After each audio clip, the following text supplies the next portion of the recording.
This is Ibrox. You had a pretty good season at Hibs the year before. I think you won Young Player of the Year. So I'd imagine at that time there must have been quite a lot of speculation around your name. Was there any other sort of big clubs that attracted your interest? There was a few opportunities in England. I think when your younger player comes through and particularly forwards that are playing and scoring goals at that age, then you start to get a little bit of attention. So there was a few clubs linked over the course of the season, and one of the other opportunities that was concrete was West Ham. So I was on holiday at the time, and Alex McLeish had phoned me. He was obviously my manager at Hibs at the time. They'd phoned me when I was on holiday, and he was saying, "Look, the club have accepted these kind of two bids.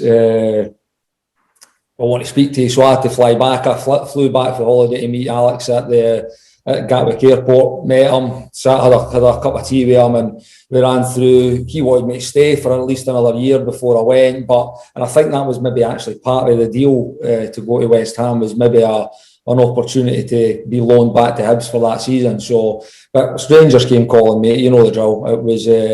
It was too big an opportunity to turn down. So I told him there and then I wanted to go to Rangers. So he was like, "Yeah, as long as you're sure and you feel you're ready," which I did.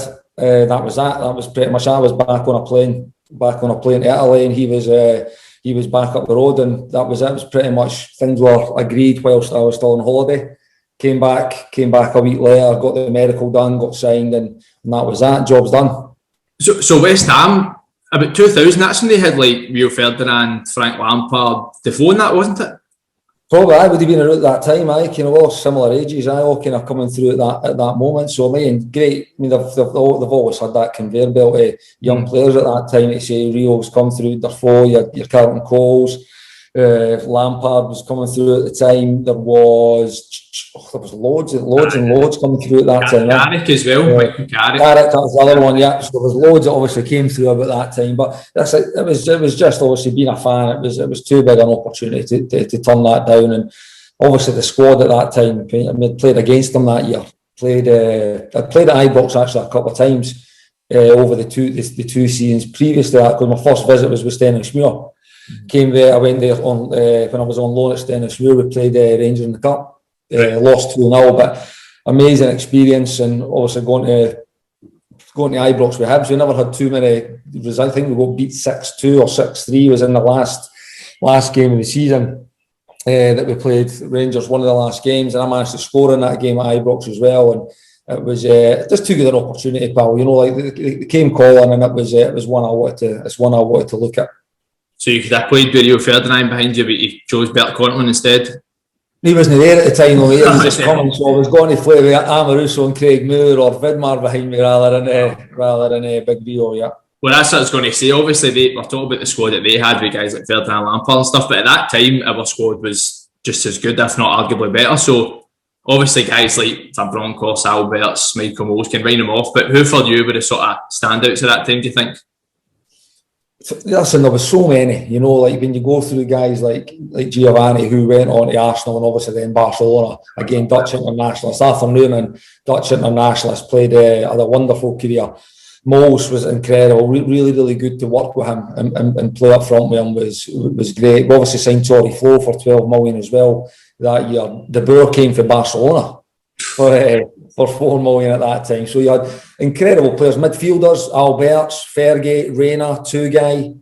I mean, the list, like you say, the list goes on. Kanchelskis was there. Neil, again, with a good wee Scottish contingent as well, and Doddsy, wee Terry, Fergie, big Scott Wilson. Craig Moore was like an honorary Scot as well. We had been there for a number of years. So it was with an incredible squad. It really was. But for me, Fergie was always the driving force. You know, he was always the driving force of the team.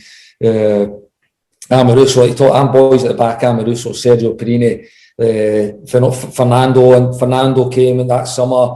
Bert Conterman came. We signed Alan Johnson and Paul Ritchie at the same time as well to add to the Scottish contingent. So Peter Lovenkrands, he was the same summer as well. So really, really strong squad. But Fergie was always the driving force. But obviously it was surrounded by, I mean, it was a real battle to actually get a game in that midfield. Never mind captain the team, which is what he did. So it showed how how good a player and that he actually was, not just to play in that team, but to actually lead it. That's incredible, the squad. I just, you mentioned them, there's frightening. But so even at that time, because as you say, we had that big squad, we were spending a lot of money. We still spent £2 million on you, gave you a 5-year deal as well, which I imagine you'd have been doing cartwheels at. So I think because of the money we'd been spending, that was kind of brushed under the carpet a wee bit. That was still a big fee to spend on somebody of that age. So did that come with any pressure for you, or you just sort of that mentality where that doesn't bother you too much?